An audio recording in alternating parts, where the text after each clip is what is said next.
Sunday evening, I was just at home. Obviously, it came out of the blue. It wasn't the call as we expecting, but things moved very fast and came in Monday morning and started to work. So can you give us any more information as to maybe who told you and what your immediate reaction was, and how, if you had to think about it for very long? James Bisgrove and Craig Robertson, I received a phone call from. So obviously it was a bit of a whirlwind after that there. So went off the phone and obviously had a few conversations, and but my decision was made very quickly. I was honoured the fact that the board had that conversation and my name came up and they put their trust in me to try and do this job, and I'm going to give it my all to try and be successful. Will we see a different approach from you and Alex as part of the management team compared to the previous manager, do you think, on the pitch? Yeah, listen, I think for us we just want to give the boys the freedom to go out and play to their strengths really, and of course it's not a position we want to be in at this minute in time, but I think if you take the Europa League on its own, we were a very positive result against Betis, and it's about us trying to continue that there, and if we get a result out here then it'll put us in a really strong position. So there'll be minor little tweaks, but the fortunate thing is that I've been around a lot of the players, played with a lot of them, so I know the strengths that they all bring to the team, and I just want to try and give them the platform to go and showcase what they can do. Just a final one from me, if I can. I think the club have hinted that they're going to take their time to try and the search for a new manager. That will obviously give you time to impress. Is it a job that you want full time? Listen, there's not been any conversations in terms of time frame or anything. Obviously happened very quickly. I was asked to come in and take the game tomorrow night first and foremost, and how things play out after that I'm not really too sure. Regarding my feelings around it, I've obviously got ambitions. I didn't expect it to quite happen quite so soon, but I'm just determined really to make the most of the opportunity that I've been given, and as I say, we'll see what develops from there. Thank you. Hi Stephen, congratulations. Thank you. You've obviously been in that dressing room for a long time. You've known the guys as teammates. What's the reaction, the reception you've got from them now walking in and being the manager, and how does that relationship have to change? I mean, I see you've already had to change out the training gear, you've got the coach's training gear on. How is that relationship going to have to change over the next few weeks? To be honest, I don't see there being any issues there. As I say, I've got a lot of respect for everybody in that dressing room, and I think that's reciprocated. And I think ultimately we all want the same thing. We all want to be successful and win games of football on a consistent basis, and that's all our focus is really on. Had you gone, Stephen, to Rome for the Ryder Cup for a couple of days? I'm quite sure it was a bit of R&R. You couldn't have envisaged for a second when you're over there that... Yeah, a couple of different extremes, isn't it? Like, so yeah, they managed to get out there for a day. And in terms of... Sorry?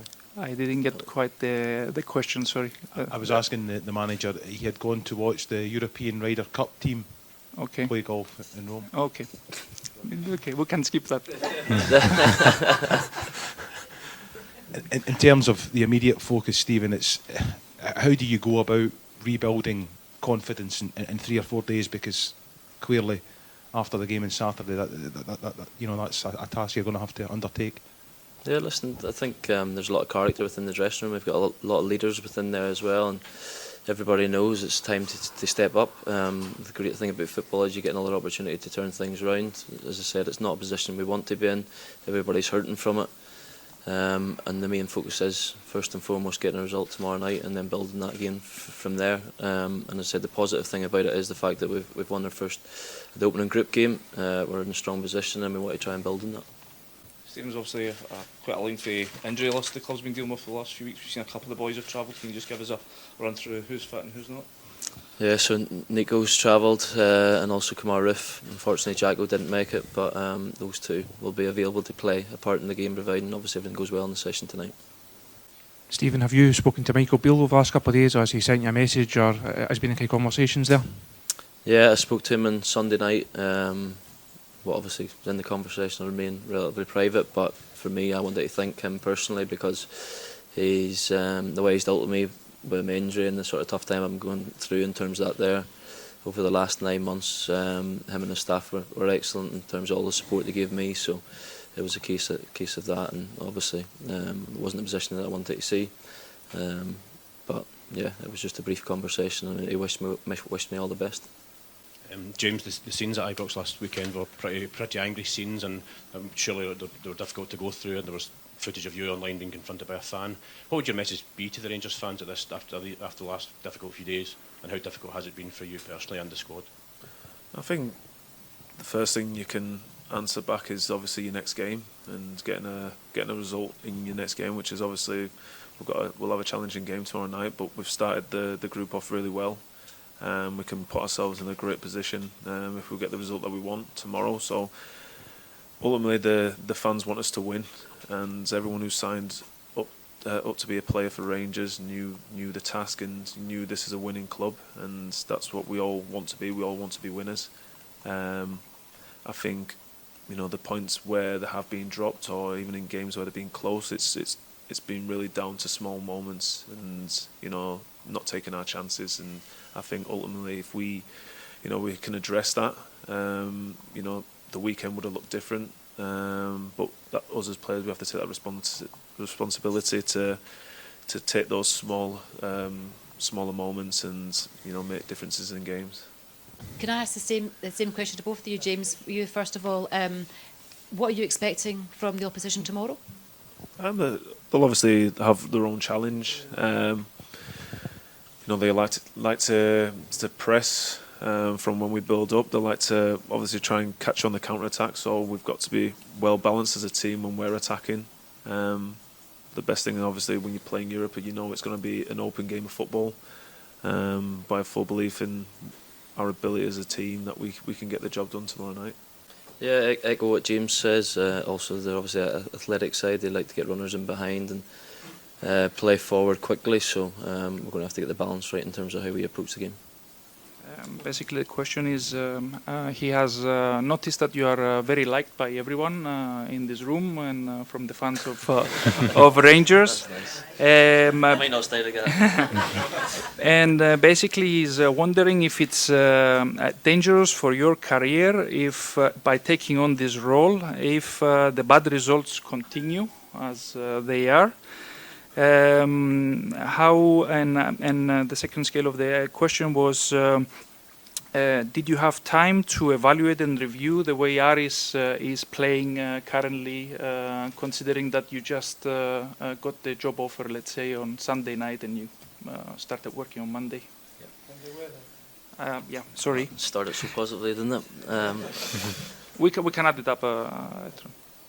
Yeah, regarding obviously my thoughts on the position, I just thought it was too good an opportunity for me to turn down, and obviously I have a great affinity with the club, and whenever I got offered the chance to lead the team for 1 game, 2 games, whatever it may be, I wanted to try and help out in any way I could in terms of with myself and the staff that are here already and the players, so we're all together and trying to get the results that we want and get back to where we want to be. Should I go with that first? Or? Yeah. There was another scale of the question. Will the weather affect you in any way tomorrow compared to what you are used to back in Scotland? I don't think so. I think being out there tonight before coming in for the press conference, it doesn't feel as warm as what I probably expected it to be. And all of our players have played in hot conditions before, so I don't see that being a problem. Basically, the question is to James. There's bad, let's say, climate around the club, around the players. How do you feel this will affect the players in tomorrow's game? Will this negative, let's say, pressure work towards your favor, or will it work against you for tomorrow's game? I think, as a team, we've got a lot of characters in the squad. After coming off a back of a bad result and any bad results that you received in past years, you really want to learn quickly as possible, put it in the back of your mind, and move on to the next game and start fresh. Since that game, we've been working really hard at the training pitch, preparing for this game. So. The state of mind will be, turning up tomorrow night and trying to win the game. Stephen, first of all, how is your injury rehab going? I was continuing rehab, obviously, up until the last few days. Hasn't been plain sailing, but I'm starting to feel he's getting back to a better place, and the knee in general feels good, which is the most important thing. you said this opportunity came, a lot earlier than you would have expected. Have you maybe reached out to any former coaches or managers for a bit of advice? Because I imagine it will be quite different being in a dugout tomorrow, something you're not used to. Yeah, I think we've got the experience. Obviously, Alex Ray and beside me, Colin Stewart, Stephen Smith and Brian from the academy. So I've had a lot of messages from different managers that I've worked under. Unfortunately, I haven't really had a chance to respond because it has been quite intense in terms of trying to prepare for the game. But obviously I'm very appreciative of the support they've been given, but I haven't had a chance to reach out to anybody or felt the need to just yet.